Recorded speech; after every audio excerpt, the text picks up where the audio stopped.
But you knew about the whole Putin falling down the stairs and shitting himself, right? I had no clue. How did you not hear about this? Kevin, I have a real 9-to-5 job, okay? My life is spent outside of my computer sometimes.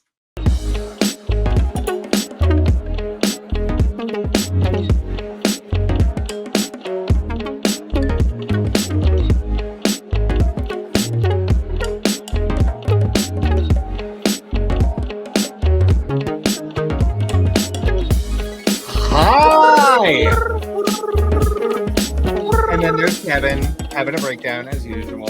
Welcome back. No, I'm not having a breakdown. I'm imitating the vocalists from the White Lotus theme. Yoko Ono?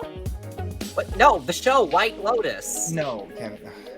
The White Lotus. Welcome back to this show, which is called Fruity Cereal, with your host, Connor. And Gavin Newsom. I don't fucking know. No, you clearly don't. Welcome back. If you're deciding to join us again this week, we missed you. Kevin, how was your week? You always start with It's kind of adorable. I'll get you. I will get you. Get me how? I will get you. Okay, fine. Anyway, like how Lydia Tarr threatens to get people. I don't know what that means. Yeah, because you're uncultured. Why? Because I don't watch movies? You don't watch the movies that all the gays on Twitter talk about. Tar. Yes. Kevin, I'm not interested in a pedophile. She's not a pedophile per se. Kevin's a pedophile apologist caught on camera. Oh, canceled. Anyway, mug of the week. The whole movie is about cancel culture. Like, Kevin. Okay, yeah, your mug of the day, mug of the week.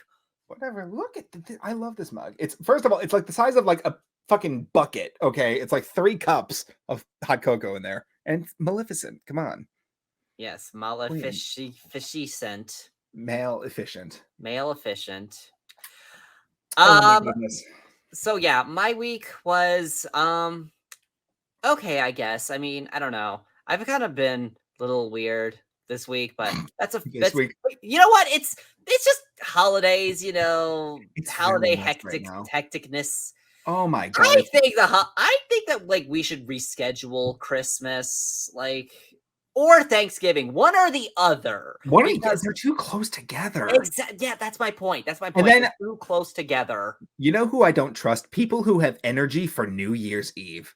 Yeah, and then there's New Year's Eve, right? Oh right no! After, and it's like, oh my god! And then you go a step further, and then there's people like, oh, I was dressed in a suit on New Year's Eve. It's like a fancy event. I was like, you are exhausting, sir. I know. It's like, oh my god! Like, just drink and like. And you want me to stay up till midnight? I have work in the morning. Well, I do that anyway. Oh my god! So, speaking of being an old elderly person, Kevin, literally 2 days ago or yesterday, I think I found my first white hair. Oh, I'm physically getting older now, and it actually hurt. Oh, God. Yeah, you're getting older. Oh, speaking of which, what is it? In 2 months, we've got your 30th birthday coming up. Yes, you'll be with me soon, but not yet. Not yet. You're still in your 20s. It's like Mariah says, not yet. No, not yet. You're in your 20s. Anyway. Okay, Connor. What? What a weird way to start the episode. We're like, yeah. Well, what else is new, Mary? Don't call me that. I'm sensitive. Anyway, I believe you had some news to share with us. Yes, Kevin. I have news in my segment. Sounds gay. I'm in. Fantastic. Okay, and I've actually got quite a few stories here. So that's great. So we didn't get to talk that much about your segment last week. We were so caught up with history. Let's move on. I'm glad it's this week where I have a lot of stories. Okay, so first thing. Okay, so first let's start off with something that's not so great. Oh boy. You know, it's like good news and bad news. Sometimes it's better to just start with the bad news. Russia has expanded its discriminatory LGBTQ propaganda law to all citizens. Russian President Vladimir Putin who recently fell down the stairs and shit himself, has signed a law expanding Russia's LGBT propaganda restrictions to all adults. The move effectively outlaws any public expression of LGBTQ plus behavior or lifestyle in the country. The original version of it was implemented in 2013 and put a ban on promotion of all non-traditional sexual relationships among minors. It has since been used as a justification to stop pride marches, prevent minors from watching content with LGBTQ themes, and to detain activists. Under the new legislation, which was signed into law by Putin on the 5th of December, any event or act viewed as an attempt to promote homosexuality could result in a fine of 400,000 rubies, or sorry, is it rubies or rubles? Rubles. It's rubles. Okay. Why did I thought it was They're using rubies as currency? What's next, emeralds? No, I thought never mind. Whatever. 400,000 rubles for individuals and 4 million rubles for legal entities. Okay, I just want to start off by saying, you at the beginning of your story, you said something terrible happened done by this man who did a funny thing. That made me laugh. I then continued to laugh as you're telling the story about the terrible thing. So now it looks like I'm laughing at the terrible thing. Now who's canceled? I was just going to say, you can't do that to me. But you knew about the whole Putin falling down the stairs and shitting himself, right? I had no clue. How did you not hear about this? Kevin, I have a real 9-to-5 job, okay? My life is spent outside of my computer sometimes. Okay, all right, whatever. But yeah, that is very upsetting. Like, Putin is an old bitch who needs to retire. Can we just talk about the fact that like he's in the middle of an illegal war? He's illegally invading Ukraine as we speak, and yet he's still be like, I'm literally uprooting and ending lives.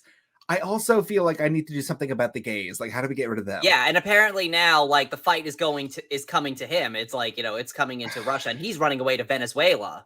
I want him to die. I'm sorry, I shouldn't have said that, but all I want for Christmas. You know what? I'm not gonna say I want him to die, but like, if he does, Kevin, this got you banned from TikTok. We can't bully Putin. We can't bully. That's true, but we're not on TikTok, are we? No, we're on YouTube, where they're suddenly even more litigious. One of our videos has the video where you and Sammy Joe go live. It's completely silent. They removed the audio from it. Wait, the whole episode? Oh no, just that one segment when you're showing your TikTok of you and Sammy Joe. Oh, we got an audio removal, so we have to be careful. Okay, we don't want Susan to get mad at us. All right, who's Susan? The CEO of YouTube. Oh, you've never heard of like all the YouTubers being like, Susan, fix this thing? No, I haven't. I'm not really on YouTube that much these days. So, well, I mean, yes, you are now. Well, okay, yes. Every Monday at 9 a.m. I'm on YouTube, but like I don't like browse like YouTube videos like because like every YouTube video is like 30 minutes, is like half an hour long. So it's like I got to find the right content. So I got to like pick that's worth. So I got to like pick and choose who I want, and I'm usually going to stick with what I'm familiar with, and the people I'm familiar with, are not on these trends. Absolutely. Right. I mean, yeah. I'm sorry. We diverted. Yeah. We digressed. We digressed. Right. That's the word. Digress. Grammar lessons on fruity cereal. Grammar lessons? Grammar lessons. Continue with your segment, please. Okay. So the next story, on a lighter note, Julius, New York's oldest gay bar, is finally a landmark. That's wonderful. Oh my God. Let's raise a glass. Julius's is a favorite hangout among New York's queer community, known for its cozy atmosphere and killer burgers. And now the historic bar is officially a New York City landmark. This comes after a decade-long campaign to honor the city's oldest gay bar, and the site will now be protected from demolition or alteration. Julius's opened in 1867 and was already popular with gay patrons by the 1950s, even though homosexuals were technically banned from drinking in bars. On April 21st, 1966, 3 years before the Stonewall Uprising, 3 gay men decided to protest the ban by having a sip-in at Julius's. We are homosexuals. We are orderly. We intend to remain orderly, and we are asking for service, they declared to the bartender. Cheers to that. We stan icons, legends. We stan icons, I'm very legends. Excited. This is like, it's okay. So first of all, I'm very glad we've got landmark status. Big news. Kevin, have you ever actually gone into like some of these like older gay bars in like Manhattan area, like Stonewall and Julius? I haven't actually. They are so boring. I went to Stonewall one day. Like I'm on my own. I'm walking around the city having a day off. I've passed by Stonewall. I've never actually been inside though. Here's the thing: the storefront of Stonewall is the most iconic part of it. Once you're inside, it's just a bar. It's like I know I'm gonna get hate for this because for some people it's like, you know, an iconic place for them. It's like a it is. Spot. It's an iconic place in history. Yeah, but it's just a bar. I was very disappointed by the inside of that one. Well, have you ever been to Julius's? I was supposed to go, but my plans fell through one day. Yeah, I will at some point. Maybe you and I could make that like a day trip one day. I don't know. If you ever come back to New York. Yes, and then we can see Bad Cinderella. I am bad. If you think I am gonna actually like see that alone, like I know, Connor. I know. You said that you need to see it with someone. It's one of those things you can't see it alone. I know. I get it. Anyway, you had a segment. I'm sorry, I keep interrupting. No, it's fine. It's okay, so this next segment, these stars showed out at the 2022 People's Choice Awards. I don't know why I stopped there for a second. You had a full-on brain lapse right there. Oh my god, I was that was like a good 2 seconds long. I was like, wait, 2022. It's like, yeah, it's like watching your partner have sleep apnea. You're like, are they going to continue? Like, do I call an ambulance? Okay. So from jewel tone suits to gothic inspired frocks, our favorite LGBTQ stars turned the red carpet at the People's Choice Awards into their own dazzling runway. Okay, so I would now like for Pod Daddy to pull up some of these looks. Oh, stop calling it that. So that we can judge them. Okay, so first up is Billy Porter. Oh, giving Maleficent. Oh my god, I love it. Okay, here's the thing. I love the collar because it's got like a feathery look, but the front of it looks like pleated toilet paper. I was about to say, like, it's giving shredded car tire.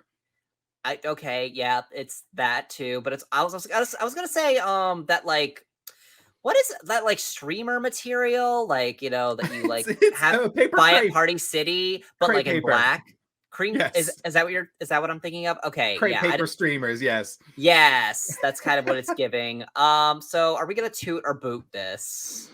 I'll toot it. Here's the thing, Billy Porter, I absolutely love anything that he like. I mean, god damn, I just like, here's the thing, it's a shit outfit, but he pulls it off. Okay, all right, we'll boot. Well, I mean, toot is the good one. Never mind. Toot is the good one. Toot. Okay, is that something you made up? No. Okay. Okay, so next look, please. Okay, Chriselle Staus. All right. Okay, I'm getting glittery latex condom. I'm very like, oh no. It's like a sheer material, but it almost looks like latex. I'm not really seeing that much glitter. Latex, it looks more like just like one of those like thin blankets that like you put on when like it looks like a very fine fishnet. Yeah, it's kind of. Are we tooting or booting? Boot. Fuck out of here. Yeah, let's boot. Yeah, boot. Because she's got like a weird like quasi unitard underneath. I do not like. Yeah, that's kind of a little weird. All right. Next. Oh Lord. James Charles. Jump scare. Oh, jump scare. James Charles. Okay. What is he still doing here? What is the does the word cancel mean nothing? Here's the thing. Can we talk about why we don't like James Charles? Yes, we can talk about why we don't like James Charles. He's like a child predator? Yes, he is a child predator. I mean, whose choice was this? The people's? The people are stupid, so let's go with that. Yeah, okay. First of all, the print on the jacket, is that supposed to be like a naked man? Is it? I thought it was just Kevin, because here's the thing. I am looking. I see abs on the sides. I see pecs on the shoulders. Okay, I can see it. I see it. I see what Kevin, you mean, but I thought it was just iridescent. Kevin, do I see a male sex organ? Okay, yeah. Yeah, Kevin, I see it. Now we got to blur this. Wait, you've given our editor work to do. Way to go, Kevin. Son of a bitch. I didn't even... So we are booting this because boot. It's oversized on him too. It's absolutely oversized. Yeah, so it's a boot anyway. Yeah. Okay, so next on the list. Jesus. Okay, so next we have Jessica Betts and Niecy Nash. Okay. All right. I do kind of like how their color schemes are like similar to each other. So yeah, it's a nice color story. I do like that. I love the capelets on the sleeves, like the flow of that. The breasts are looking kind of like a Christmas ham. Holy shit. No, they're oh my god. Christmas hams. Holy shit, I can't stop looking at them. Okay, well, let's go with that. What I don't know what you would call this, a tracksuit? No, it is kind of like a track. It is sort of like a track. Is it all one piece? It's giving Squid Game. I was gonna say it's giving Idina Menzel on her final bows at Wicked. That's a niche reference. I apologize. Okay, yeah, that is. Also, the pockets are like really high. That's like right under the breastbone. Like, yeah, that is a kind of an odd placement for pockets. I'm gonna toot it. Yeah, I'll toot it. Here's the thing. I'm tooting them as a duo. Like if they were two separate outfits, I think I'd take them or leave them. But together, I think they work. Yeah, they work. Yeah, I agree. Okay, so toot. Okay, so next on the list. Okay, next we have Joel Kim Booster. All right. Okay, nice open blazer. Classic. It's classy. I'm not a huge fan of like all white, but like the shirt is a nice like breakup of it. But that deep plunge in the shirt, my god, it's like zing. Oh my god, deep dive. Deep dive. Here's the thing. I like it. I do like it. It's classy, classic. Yeah. Yeah, toot it. Why not? There's no harm. Let's toot. It's a nice leopard print too. The shirt is underneath. That leopard? It looks like leopard. Oh, I thought it was just like or jaguar. I don't know. I'm sorry, jaguar. Yeah, jaguar. Kevin, did you grow up in the United Kingdom? It's jaguar. Okay, next whatever. Photo, please. God, I'm gonna rip you to shreds one day. All right, Karamo Brown. He looks like the Wizard in The Wiz. Okay, yeah. It's giving Emerald City. It's okay. Okay. First of all, the jacket, like the shiny, like satiny material, doesn't go with like the I don't know, like the shirt underneath it looks like a $25 like card yeah, it does. Like one of those like flannels from Costco, like you know what I mean. I know what you're talking. I know what you mean. Yeah, and I think the chain's a little too low. The chain's definitely too low, but if you put it any higher, it would look almost like a bolo tie. It doesn't. That's the chain doesn't need to be here. Yeah, it doesn't. I'm gonna boot this. Yeah. Also, give me like a hat or something. You're missing. You're missing something. Yeah. All right. Let's move on. Next, Laverne Cox. Okay. God. I wish we had a full photo of this. I do. Yeah. I mean, okay. Because just from what I'm seeing right now. Yeah. I mean, okay. So I'm seeing like a leaf pattern on the bodice. I'm looking at. Yes. Okay. It's giving Tinkerbell. It's giving Tinkerbell a little bit. It's giving like Moana Tinkerbell vibes. Moana Tinkerbell, yes. Okay. I love the necklace though. That is actually kind of nice. that necklace is beautiful. Yeah, if you gave me like a full photo, I'd probably toot it. I'm gonna give it like a 1/4 toot. I'll toot it. I'm gonna toot it. You can give it 1/4. I will give it a full toot. Absolutely. All right. On to the next. If there is a next. If there is a next. Ooh! Okay, Michaela Gay Rodriguez. All right. Princess Jasmine realness. Okay. I would say it's giving combination Princess Jasmine and the Swan Princess. I was gonna say Swan Princess. Odette for days. Okay. So the bandeau bra look, I hate. Absolutely despise it. Okay. But I love anything that's got flow to it. I love the like sweeping motions. The sleeves look really nice. I'm gonna toot this. Absolutely. Yeah. All right. Toot. Okay, so next. That's it. Okay. All right. Okay. Yeah. I had a good time. And I'm not a fashion person, but that was a fun time, Kevin. Yep. Okay, so moving on. All right, so this is probably the big story that everybody's talking about right now. Brittney Griner is returning to the U.S. following, she already has returned, actually. Yes. This article's a little dated by now, but even though it's only a day old at the time we're recording, but Brittney Griner has returned to the U.S. following prisoner exchange. Brittney Griner is free and in U.S. custody. The WNBA star was... I just want to talk about the oxymoron of that. Brittney Griner is free and in U.S. custody. Okay, so she's not like free, but like... Oh no, I'm sorry, that was funny. I mean, her being in U.S. she's in U.S. custody. Kevin, nobody in U.S. custody could be even considered free. Like, okay, ever. But...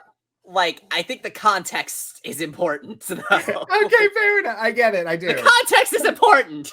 Continue, please. Okay, the WNBA star was released from a Russian penal colony on Thursday, December 8th in a prisoner swap for arms dealer Victor Bout, who was serving 25-year federal prison sentence in the U.S. President Biden spoke with Griner by phone this morning.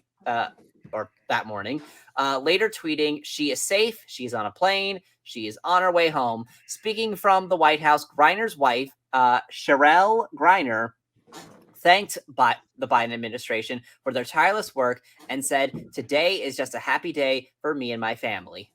And this is a developing story. And right now, she is on U.S. soil right now. She's correct. She's home. Yes, she's home. But okay, she's in America. Oh goodness. Yes. Fantastic. I'm very glad that she's coming back. Yeah, and yes, it is very because like, things could have gotten really bad for her. The fact that she's alive at all is like something. The fact that she's alive is because because as we've established, they don't really like the gays in Russia. Absolutely. Nor are they really all that fond of black people there. Yeah, no, she's got everything going against her. So I'm very happy that she made it home safe. Yeah, and marijuana possession is like what, like a 15-day jail sentence and like a fine usually, but they imprisoned her. Yeah. Yeah, that's like, it's fucked up. Absolutely. Oh gosh. Well, welcome home. We hope you can get back to your wife as soon as possible. Yes. Okay, so next story is the Teletubbies join the lineup for RuPaul's DragCon UK 2023. Do you see like the correlation between your stories not existing? Like you're just talking about like, like a prisoner exchange between the United States and Russian governments. And then your next story is literally the Teletubbies. Welcome to Fruity Cereal. Oh, Lord. Okay, fair enough.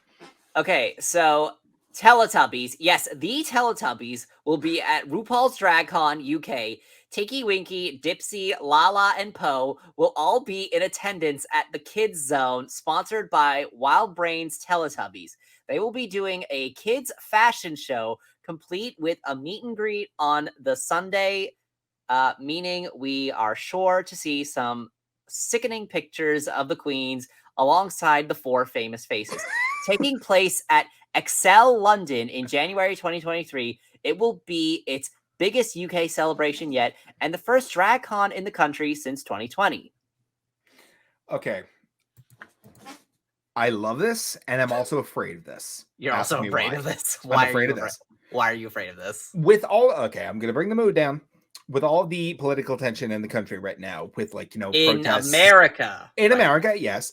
With like drag queens are grooming our kids. Drag queen story hour is evil, and like people showing up with weapons of like murder, showing up like to these things, protesting drag shows, and by protest I mean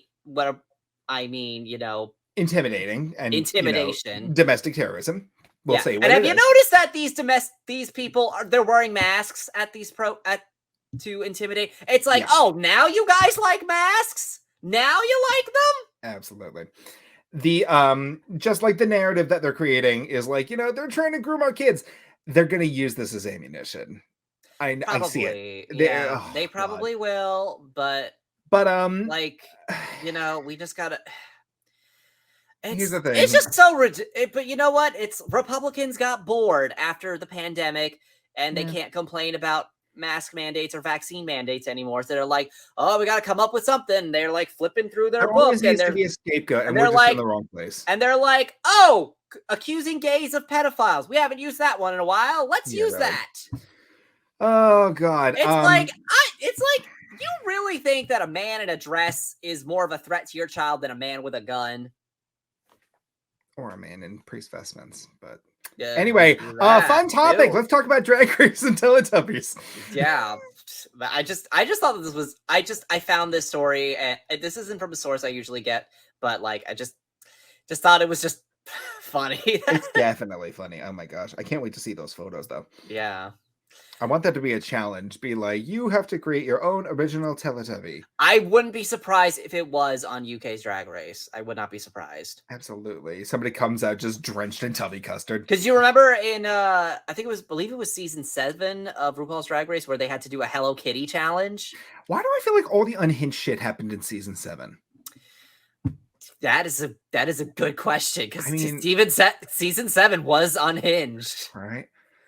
That's the season with Jasmine Masters and wait, no, was Kennedy Davenport in season 7, or was she? You're asking the wrong person.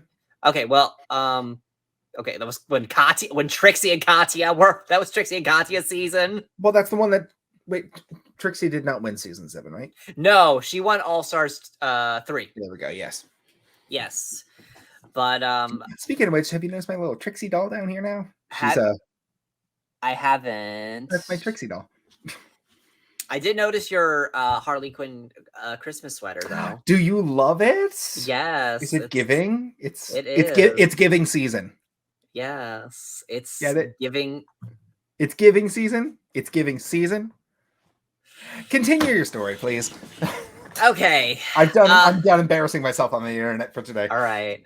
So the next thing is the Respect for Marriage Act passes in the House. All right. So the House of Representatives has passed the Respect for Marriage Act in a 258 to 169 vote, with 39 Republican members joining the Democrats voting in favor. The bill, which recently passed the Senate, would repeal the Defense of Marriage Act and require states to recognize the validity of another state's legal marriage. In a Washington Post op-ed, House Speaker Nancy Pelosi wrote, "Just as I began my career fighting for LGBTQ communities, I am overjoyed that one of the final bills I will sign as Speaker will be the Respect for Marriage Act, ensuring that the federal government will never again stand in the way of marrying the person you love. The bill now heads to President Biden's desks to be signed into law." That is phenomenal. I love this. Yeah. Yes, and Kamala Harris herself announced this on her Twitter account in a video. We do love that.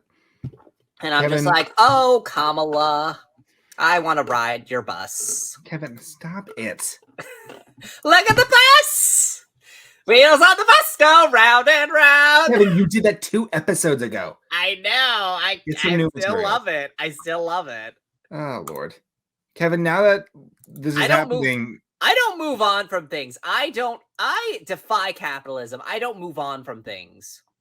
I defy capitalism. Yeah, because capitalism is the reason why, like, things seem to move on so quickly. Like, because they want you to move on to the next thing. It's like, that's why it feels like the Batman movie was so long ago, even though it was literally this year.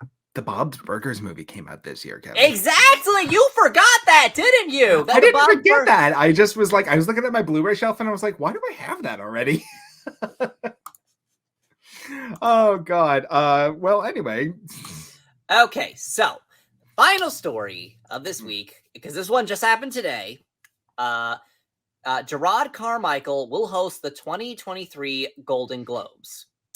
The Emmy-winning comedian is making history. So I don't know if you remember, but he was the comedian who I believe, like, he just came out in his HBO. I believe it was on HBO Max, his HBO Max comedy special.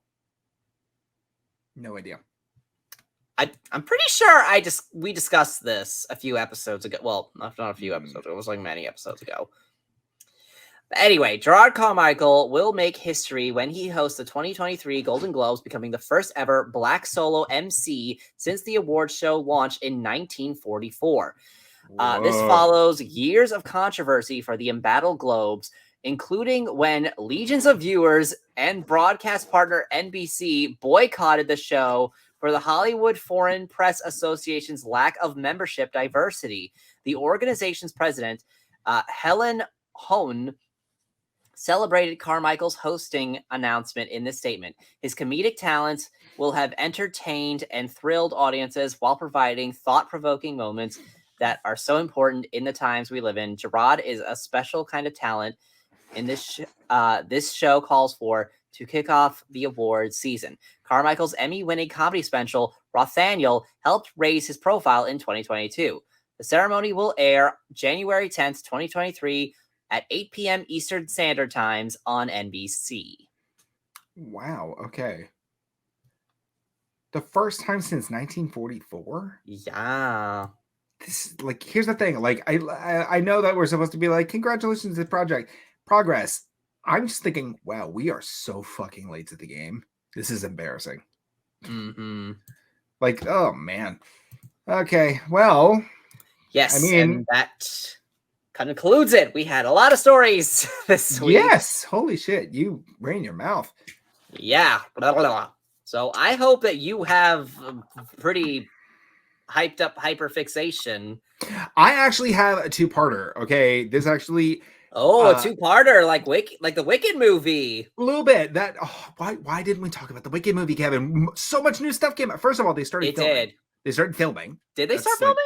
Yes, they started. Well, filming. I know that they announced that Michelle Yeoh got cast as she is playing Madame Horrible. Very excited about that. Jeff Goldblum is officially the Wizard. Is it official that he's the Wizard? It is official. He is officially the Wizard. But Dr. Dillamond has not been confirmed cast. I know, everybody's terrified. And then James Corden is actually leaving the Late Late Show. Did you hear that? In 2023. And everybody's like, what?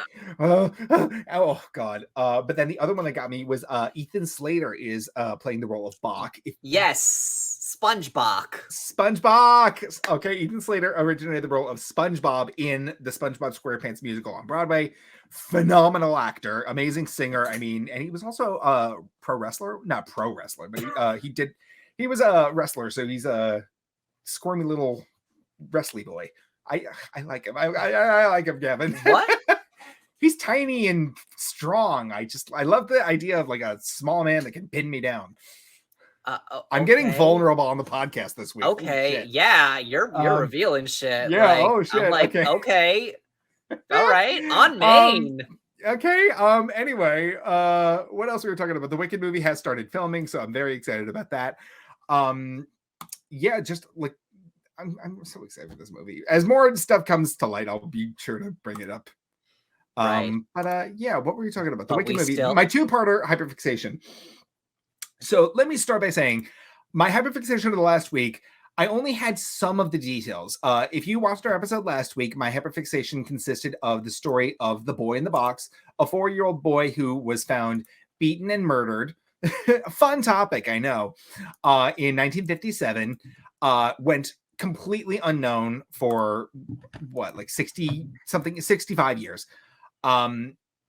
police had made enough advancements with like DNA testing and like forensic analysis that they said we can finally say that we've confirmed the identity of this boy, but we're not comfortable releasing his name just yet.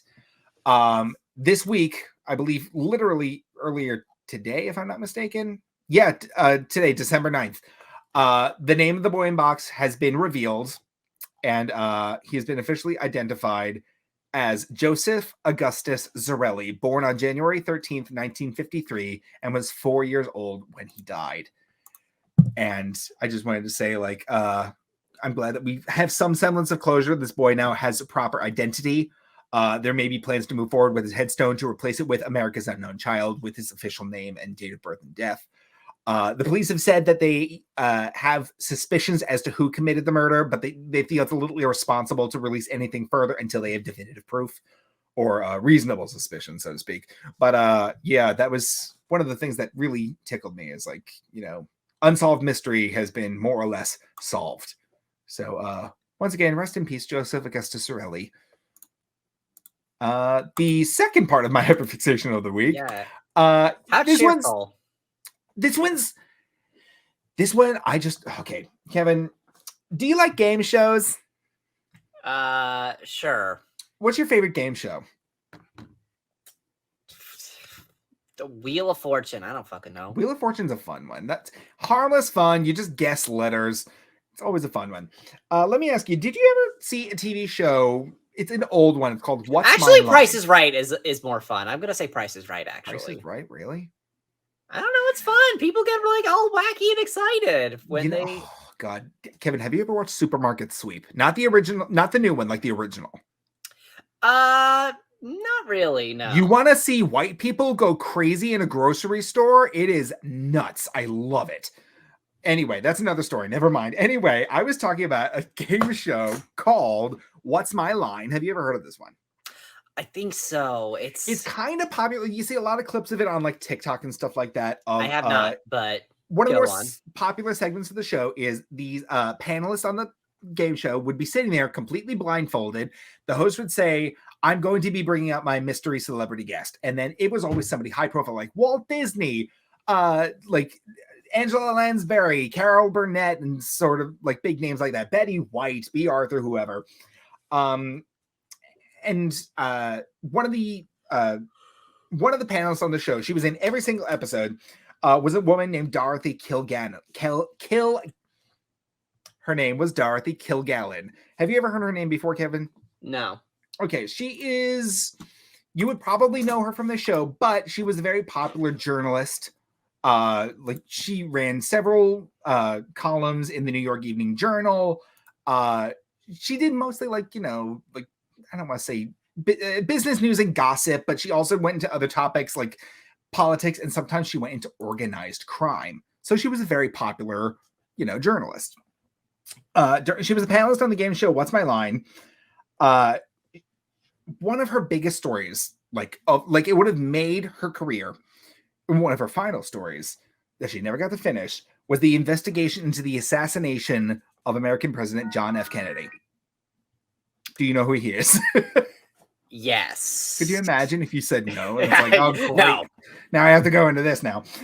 Anyway, she was beginning work into this story, and she believed that the alleged assassin, Lee Harvey Oswald's subsequent murder by a Dallas nightclub owner, Jack Ruby, while in police custody, might have been part of a bigger cover-up plot. Okay, so she started doing like investigation interviews. She interviewed Jack Ruby, and to this day, the documents from this interview are missing, and Dorothy never shared what happened on that day. So already I'm into like lost media territory. Where's the banner? Todd Daddy, come on. There we go. Finally, you have it ready to go when you want to embarrass me, but when I need it, it's not there. Anyway, so Kevin, Dorothy Kilgallen was found dead on November 8th, 1965 in what was ruled as an accidental barbiturate overdose. Tragic, right? She was found sitting up in the clothes she was wearing from her final appearance on What's My Line, and the notes for the chapter she was writing on the case had disappeared. All right.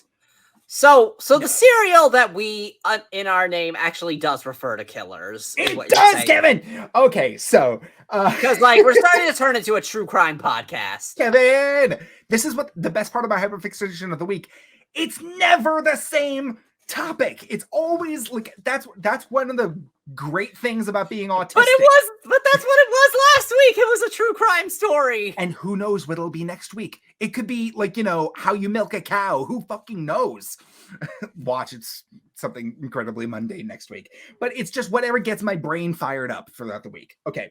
Now, she has been found dead in her apartment, and there's already a slew of suspicious shit going on here, okay? Number one, Kilgallen is not in the bedroom that she normally slept in. Like, several friends have been like, this isn't normal for her. What was she doing in here? Number two, she was wearing false eyelashes. Her hairdresser says she always took off her eyelashes before going to bed. Number three, she was found sitting up with a book. However, she finished that book weeks prior and discussed it with her friend. Weird, right? And yeah. Number four, Kilgallen had poor eyesight and could only read with the aid of glasses. Her glasses were not found in the bedroom where she died. Ooh, right? So, just weeks before she died, she tells her lawyer, I'm going to have to break the real story, and I have the biggest scoop of the century. You say shit like that, people hear you, and they take notes, okay? Instantly, like, possibly putting herself in the line of danger. Dorothy also had no history of depression, anxiety, more or less any, well-known mental illness of the time. She also had no history of taking barbiturates. And they're saying, oh, it's an accidental overdose? No. Okay. So, on August 3rd, 1962, Dorothy Kilgallen became the first person to refer to JFK and Marilyn Monroe's relationship. How, the whole, Marilyn Monroe was a hooker for JFK, and it was she was the first one to write about that, happy birthday. Well, they kind of made it pretty obvious, the happy birthday, Mr. President. I just, oh God. And then Kim Kardashian ruined that fucking dress. Anyway, she didn't explicitly say their names. However, the following day, Marilyn Monroe was found dead. So this might have been a little bit of irresponsible journalism on her part, let's slip something like this. And then, it may have been a trigger. We're not going to place blame anywhere. Anyway, quote from her says, if the wrong people knew what I know about the JFK assassination, it would cost me my life. And it very well may have. After Marilyn Monroe's death, Dorothy Kilgallen publicly questioned Marilyn's mysterious death and her autopsy report. The two died in the exact same circumstances. To this day, the death of Dorothy Kilgallen still remains a mystery. She is widely known today as the reporter who knew too much. Kevin, where is her field notes? Probably destroyed by... Well, I just happen to have... I'm kidding. Oh my God.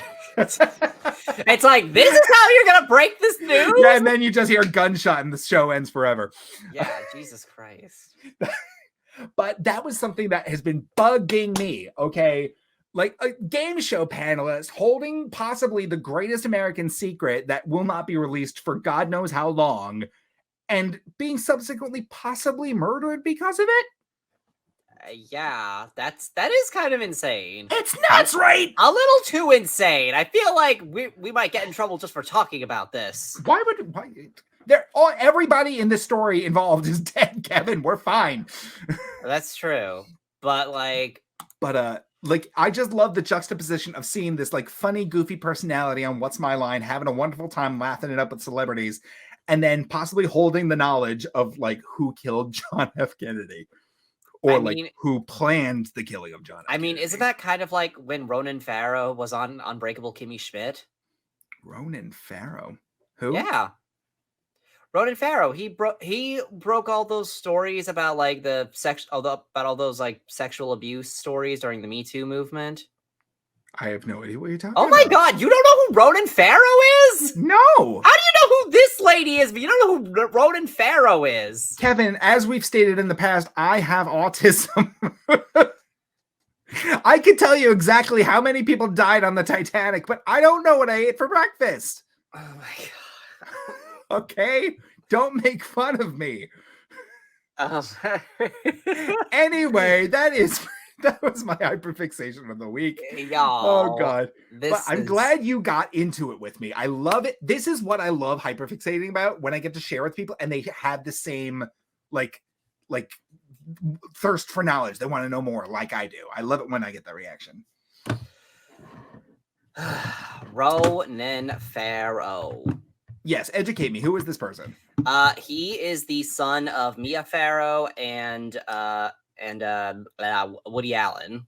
Ooh, okay. And yeah, he investigated his own father's sexual misconduct. Oh my God. Yeah, I believe so. I think I might be getting some details wrong. Pod Daddy, correct me if I'm saying something wrong about these details. But yeah, he is like a really famous reporter who. Okay. I mean, Woody Allen's a disgusting person. Let's start by talking about that. Yes. And he had a guest spot on Kimmy Schmidt? Yes! Wait, you've seen Unbreakable Kimmy Schmidt, right? Of course. Yeah, don't you remember in I think it was season 2, when Titus was like speaking out against that puppet that molested him? The puppet, yes. Yeah. Oh my God. What? That's wow. Okay. That's some heavy shit to be like throwing into Kimmy Schmidt. Yeah, but Connor, the whole thing, the whole premise of the show is about a woman who was who was trapped in a bunker in a doomsday cult. Yeah, I mean that's the one thing I loved about the show. The mole women. Yeah. Okay. Daughter Dylan Farrow told story on HBO. Allen versus Farrow HBO documentary. Wait, Dylan is a female? I guess. Kevin. I don't know. I don't know who Dylan Farrow is. I know who Ronan Farrow is, and I know who Mia Farrow is, but I don't know who Dylan Farrow is. Maybe this was like another interview segment from the show by me. I don't know. I don't know. But yeah, and they actually got Ronan Farrow to play himself on the show. Wow, I cannot believe I. But it's funny though because it's a puppet. I mean, yeah. I mean, that's almost like when they had Dr. Phil on Crazy Ex-Girlfriend.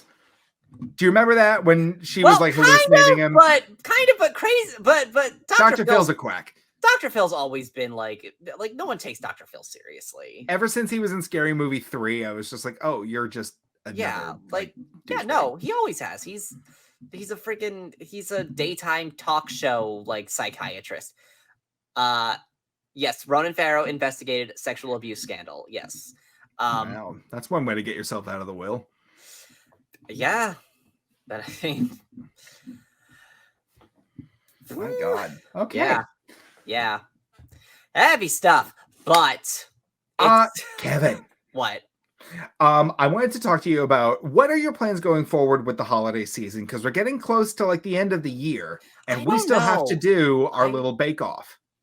I don't know. I don't know if my family is going to Florida or not, because it's all depending on my sister's house, whether or not they sell it or something. I don't know. It's just stuff that doesn't have to do with me. So. All right. Well, I just want to make sure that you have time because we have a challenge to. Yes, and I still don't know how we're going to do it. Oh, I know exactly how we're going to do this. Okay. Wow. So, Kevin, I want both of us next week to come with a theme for the other person to bake. Hypothetically speaking, Kevin, your theme is snowflakes, and Connor, your theme is, I don't know, Judaism. I don't fucking know. But it has to be something holiday related. Exactly. Okay. Something holiday related. The other one, then, I want to do scenes from a hat almost. Theme, type of baking, cookies, cake, whatever that is.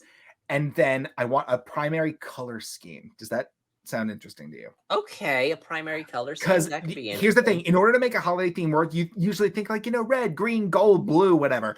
The color scheme, it's going to be all jumbled up. I'm going to maybe make a wheel or something that we can do on but it'll be brought up to chance. We'll get our themes next week. And then finally, our final episode of the year, I believe, let me look at the schedule. So next week, this episode is airing on the 12th. Our next episode is going to be December 19th. That's when we will get our themes. And then our final, it'll be the day after Christmas, but we'll still be in the festive spirit. We'll have enough time before New Year's, I believe. Okay. To reveal our final creations. Is that the episode where our thumbnail is gonna be in like green and red? You tell me. You Kevin, you're the one who makes the thumbnails. Why are you asking me? Well, I don't know. Because I want to know. That's really weird question, Kevin. Okay, but because I made the thumbnail like orange and black for Halloween because that was our Halloween special. Okay. So I don't know which one is going to be our Christmas holiday special. Okay, so not next episode. The one after that will be our holiday special. So the one after. Yes. Okay. Sounds good. That sounds great. Goody. Fantastic. All right, so Adams. I'm going to work on all the logistics. I will have everything sent to you, and next week we will get our themes and we will move forward. Okay, but how are we going to judge them though? How are they going to be judged? I think that's the main thing that I'm worried about. That's the main thing I've been thinking about. Here's the thing. Obviously, we can't taste each other's creations, so we're not going to consider that. Like, we can't go with taste. Like, that's just like a sad reality of us living in separate So are states. These just going to be judged by on presentation? I think so, yeah. Unless, what's another criteria that we could judge them on? Creativity? Sure. Because that kind of goes hand in hand with presentation. All right. Yeah, I guess. Difficulty. Ooh, I do like difficulty. Because if you're just doing like cutout cookies, that's taking the easy way out. If you're giving me like a 3-tiered like wedding cake. Okay, Connor, you're not going to make a 3-tiered wedding cake. Well, we don't know. Next week, we're going to find out what my medium is going to be. If it's like cake, brownies, what? Who knows? Connor, do you even have like the necessary pans to make a 3-tiered cake? I absolutely do. Thank you. What? How? Yes. I purchased them with my money. It's something you get when you have a job, Kevin. Okay, wait. Do you actually have like wedding cakes here? Like, here's the thing. I have several different size cake pans. I have several different shapes of cake pans. I have a lot of baking stuff in this house. Really? Like, it doesn't get used all the time because I'm not like, Rosanna Pansino or anything, but I do have a decent amount of baking supplies in this house. Okay, category. I have a doll cake. The theme. Okay, yeah, that should be. Who stays closest to the theme? Okay, yes. I do like this. We'll you know what? Why don't we have our audience leave some comments and tell us what they think we should be considering for this bake-off? Yeah, that's a good thing. I do love hearing from our audience. Yes, we love hearing from our audience. And, we also love hearing likes, too. You can hear likes. We can hear them. We can hear the likes when you click it. It makes the same frequency as like a dog whistle. Yeah. It's like a dog whistle for YouTubers. Please leave a comment on what you think our criteria for the bake-off should be, or just leave a comment in general. Just make us happy. Make us engage with us. Make fun of us. No, don't. I'm sensitive. Okay, fine. Make fun of me then. I'm not sensitive. I can handle it. I already do, bitch. Okay, I have a TikTok. Okay, I'm used to freaking Zoomers like calling me old and bald. And, ratio L, no bitches. Yeah, ratio L, no bitches. Like someone commented, light skin, stare. Like what? I don't know. No, you don't. Have you noticed that Gen Z has some kind of aversion to the word ass? They just type in Yeah, because it gets flagged in a lot of Club Penguin and all that. It gets flagged in Club Penguin? In Roblox chat or what the fuck ever. Roblox! I don't know. But I totally for some reason they say words and they self-censor. It's very bizarre.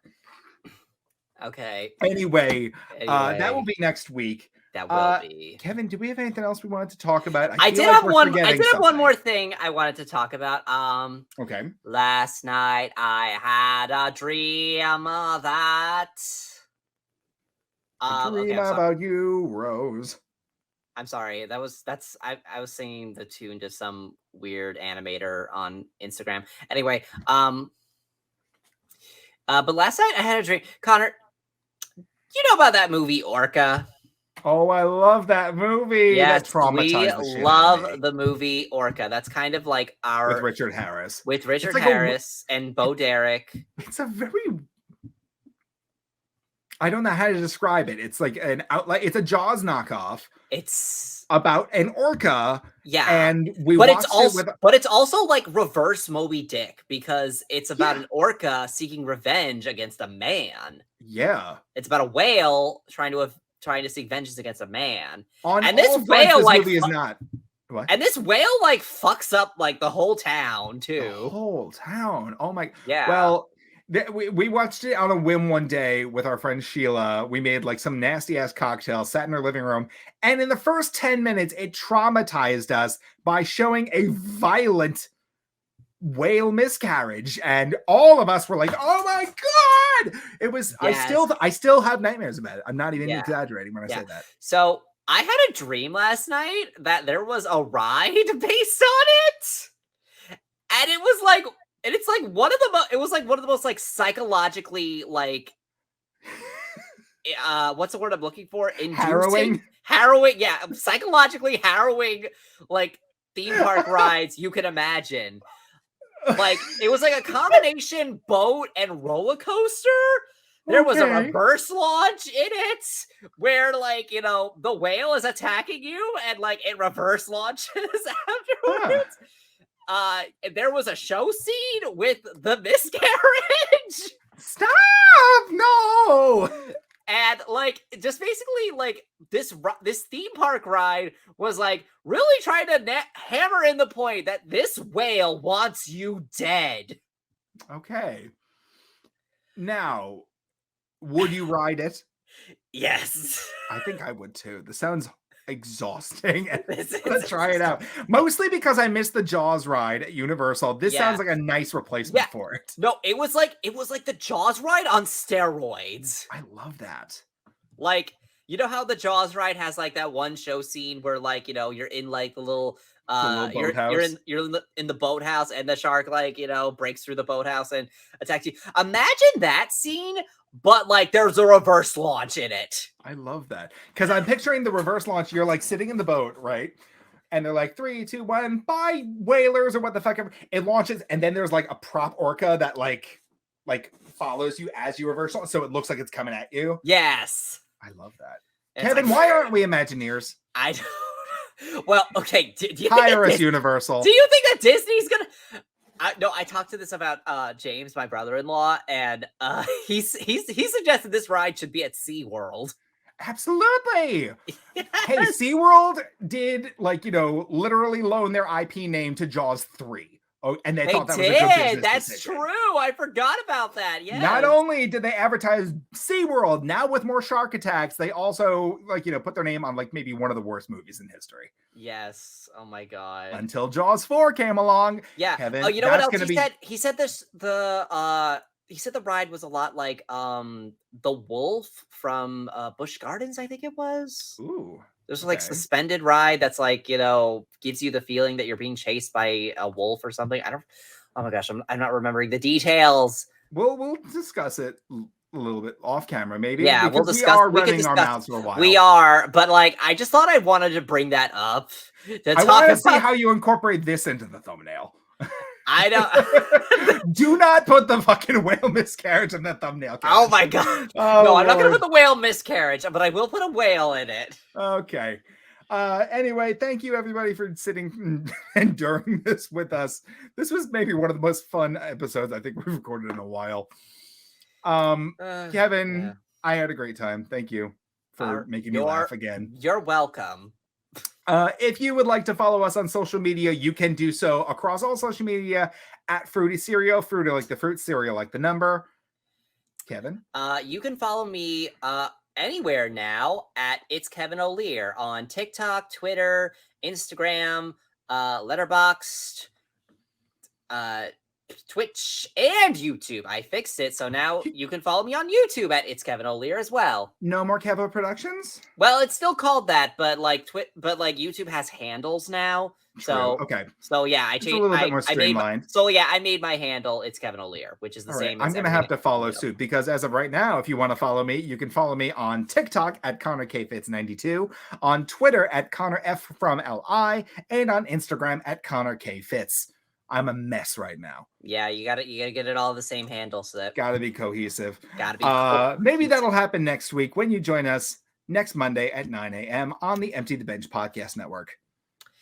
We will see you then. Absolutely. And have a nice day. Good noon.